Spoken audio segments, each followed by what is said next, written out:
फखर यूसुफजई भी हमारे साथ वरिष्ठ पत्रकार इस वक्त जुड़ चुके हैं। बिलाल बलोच भी हमारे साथ, बलोच एक्टिविस्ट इस वक्त जुड़ चुके हैं।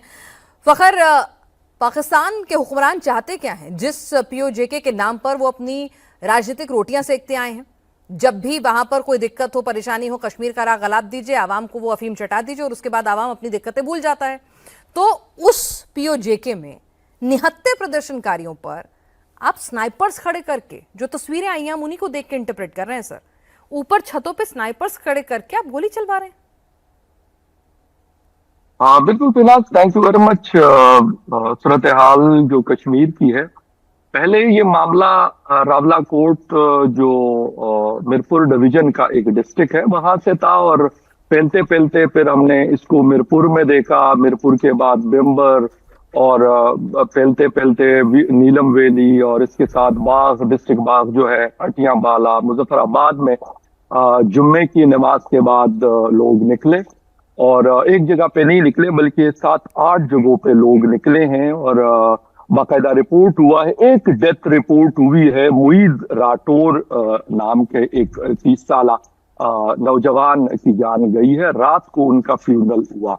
इसके साथ साथ मोर देन 100 जो तादाद बताई जा रही है वो मैं आपको रिपोर्ट कर रहा हूं। जो एक्चुअल 100% तकरीबन कंफर्म डेथ हैं ये वो मैं आपको बता रहा हूं कि 100 से ज्यादा लोग मारे जा चुके हैं। और इस वक्त सूरत हाल जो उन लोगों की है, जब वो जख्मी हो जाते हैं तो वो रावलाकोट से 30 किलोमीटर दूर भी उनका इलाज नहीं होता। कुछ उनमें से इस्लामाबाद और रावलपिंडी के हॉस्पिटल तक भी पहुंचे हैं। बल्कि कल एक 80 साल कमांडर फारूक के नाम से मशहूर एक एजेड आदमी थे, उनको भी गोली लगी थी, इंजरीज थी, कोई हॉस्पिटल नहीं ले रहा था तो रावलपिंडी के हॉस्पिटल ने आखिरी टाइम उनको एडमिट किया लेकिन वो एक्सपायर हो गए थे। तो ये सिलसिला भी साथ साथ जारी है। और जहां तक बात है कि पाकिस्तान की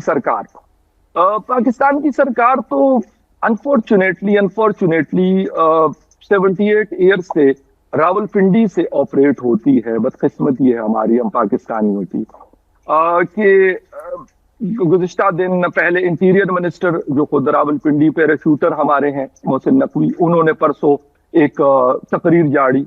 उसके अगले दिन फिर डीजी साहब ने, ICPR के साहब ने, उन्होंने तकरीर बेमारी बल्कि 2 घंटे की प्रेस कॉन्फ्रेंस कर दी। उसके ऊपर उन्होंने हर पॉलिटिकल बात की और उन्होंने कहा कि कश्मीर हमारा लाडला बच्चा, बल्कि लाडला नहीं, उन्होंने कहा लाडला तरीन बच्चा। ये वर्डिंग थी उनकी, आपने भी शायद सुनी होगी। मुझे नहीं पता कि शेरग हो, जेगुलर वैन हो या फिर लाडला बच्चा हो, उसके साथ ये वाला रवैया और ये वाला तरीका मुझे नहीं पता कि क्यों रखा जा रहा है। लाहौर में कल प्रोटेस्ट हुआ, वहां पर मरियम नवाज ने पंजाब पुलिस लगाई और एक एक बंदे को वो गर्दन से पकड़कर प्रिजनर वैन में घसीट रहे थे। और इसके साथ साथ सबसे बड़ा जो प्रोटेस्ट इस वक्त रिकॉर्ड किया गया पाकिस्तान के किसी भी शहर में, वो था इस्लामाबाद के F10 एरिया, जहां पर सेनेटर मुश्ताक साहब ने, एक फॉर्मर हमारे सेनेटर हैं, उन्होंने एक ऑर्गेनाइज करवाया था और उसके अंदर एक बड़ी तादाद लोगों की आई और उन लोगों ने कहा कि आप हमें डराएंगे गोली से, आप हमें डराएंगे मौत से, हम तैयार हैं। और वहां पे स्पेशली मैंने जो फीमेल्स को देखा, मैं कहता हूं कि शायद इस तरह की चीज मैंने अपनी यादाश्त में गालिबन पहली दफा देखी। वो कहते यार मारो हमें, हम हाजिर है। छोटे छोटे बच्चे उनके साथ, 2-2, 3-3 साल के बच्चे उनके गोदों में, और पढ़ी लिखी खवातीन, ऐसी नहीं है कोई रावलाकोट से ताल्लुक है, किसी का मुजफ्फराबाद से है, किसी का कहीं से है, मतलब किसी का नीलम वैली से है, वो सारे इकट्ठे हुए। तो मेरे ख्याल में चीजें छुपाई नहीं छुपती, गलत का अंजाम गलत। और फिर जो हमारा लंदन में हमारे हाई कमीशन के सामने एहतजाज हुआ जो परसों हुआ था थर्सडे को, वो भी देखने से ताल्लुक रखता है। बर्मिंघम में हुआ है बहुत बड़ा प्रोटेस्ट, क्योंकि एक बड़ी कश्मीरी कम्युनिटी आबाद है यूरोप और UK और अमेरिका के अंदर। तो ये मामलात जो है ये मेरे ख्याल में गलत तरफ जा रहे हैं। बेशक इसको हम कोई भी छुपाने की, साइड पे करने की, मट्टी पाओ पॉलिसी लेकर या कुछ और कोई इस किस्म की चीज लेकर, आई डोंट थिंक सो कि ये कोई अच्छा मैसेज जा रहा है या कोई अच्छा इमेज हमारा जा रहा है। जो नारे नीलम वैली में मैंने सुने उन वीडियोस के अंदर, जो मुजफ्फराबाद जो कैपिटल है कश्मीर का, उसके अंदर मैंने सुने, तो गालिबन वो शायद इन 78 ईयर्स में कभी नहीं लगे जो इस वक्त 2026 में सुनने में आ रहे हैं। बिल्कुल, और जिस तरह की तस्वीरें आ रही हैं, यकीन नहीं होता है कि वहां पर आवाम के साथ, निहत्थे लोगों के साथ इस तरह का सलूक किया जा रहा है। और फखर और आरजू, आपने बहुत खुलकर कह दिया है कि भाई हालात बद से बदतर हो रहे हैं। पिछले इतने दशकों में आपने इस तरह के हालात नहीं देखे हैं। आरजू की बात को आगे बढ़ाऊं और फखर की बात को, बिलाल जी कह रहे हैं कि अब एक और फ्रंट, बलूचिस्तान से तो लड़ ही रहा था पाकिस्तान, आप तो कहते हैं कि हमारा अलग झंडा, हमारी अलग करेंसी, हमारा अलग नेशनल एंथम, एक और बलूच की तर्ज पर फ्रंट खोल दिया है यहां पर।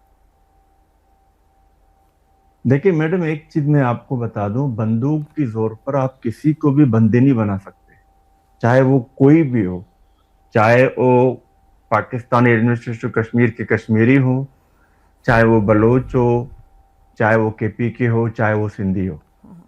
आपको मैं एक बात बताऊं, शायद हमारे दोनों जो मुकर्रर थे उन्होंने नई बात की, एक मतलब जो थे, ये जो आप देख रहे हैं, ये जो आप किलिंग जो देख रहे हैं, ये फौज कहां से आ रही है? मैं आपको बताऊं, कश्मीर में कोई कश्मीरी इनको नहीं मार रहा, ये पाकिस्तान पंजाब से पुलिस आ रही है, ये पाकिस्तान पंजाब से रेंजर्स आई इनको मार रहा है। 12 रेंजर्स एक्स्ट्रा बुलवाई हैं अभी। और पाकिस्तान पंजाब से जब कोई आता है लॉ एनफोर्समेंट का बंदा, उसके जहन में दो ही चीजें होती हैं,